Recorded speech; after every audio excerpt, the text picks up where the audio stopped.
দেখছেন বার্তা এক নজর। মানবিকতার এক অনন্য উদ্যোগ। হুগলি চুঁচুড়া পৌরসভার অন্তর্গত 28 নম্বর ওয়ার্ডে তৃণমূল কংগ্রেসের কাউন্সিলর শ্রীমতী দেবযানী দত্ত মহাশয়ার উদ্যোগে কনকশালী সাউথ ক্লাব কমিউনিটি হলে অনুষ্ঠিত হল স্বেচ্ছায় রক্তদান শিবির। সমাজে পিছিয়ে পড়া মানুষদের বস্ত্র প্রদান, ছাত্রছাত্রীদের শুভেচ্ছা ও সম্মাননা।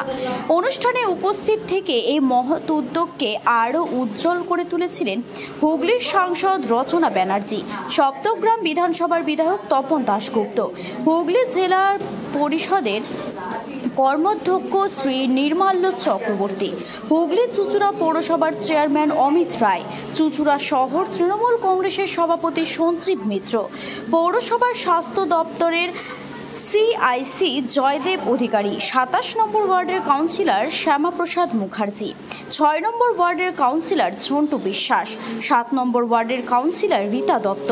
এছাড়াও জেলা ও শহর তৃণমূল কংগ্রেসের নেতৃত্বে কর্মীবৃন্দ, ছাত্রছাত্রী, তাদের অভিভাবক ও অসংখ্য সাধারণ মানুষ সকলে মিলিত হয়ে এই মানবিক অনুষ্ঠানে অংশগ্রহণ করেন।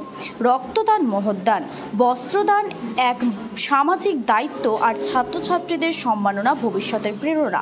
আজকের এই কর্মসূচি 3টি দিককে একত্রিত করে সমাজের কাছে এক দৃষ্টান্ত স্থাপন করল। দাদা আমাকে ভুল বলছো, আমি ভুল টুল বুঝি না। আমি সিপিএম এর মালেদেরও চিনি, আর আমাদের দলেও কিছু আছে সে মালেদেরও চিনি। 40 বছর পরে আমার চুঁচুড়া শহরের পাবলিক এত জেন্টেল।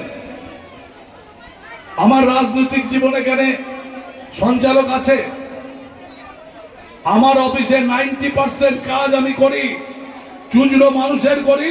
এটা বলতে গেলে অনেকের হিংসা হয়, সত্যি কথা বলবো না।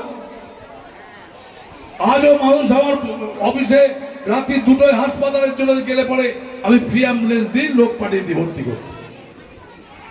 মানুষ সবার ওপরে, মানুষ থাকলে ধর্ম থাকবে, দল থাকবে, সরকার চলবে, তৃণমূল কংগ্রেস চলবে। মানুষের সেবাই হচ্ছে আমাদের পরম ধর্ম।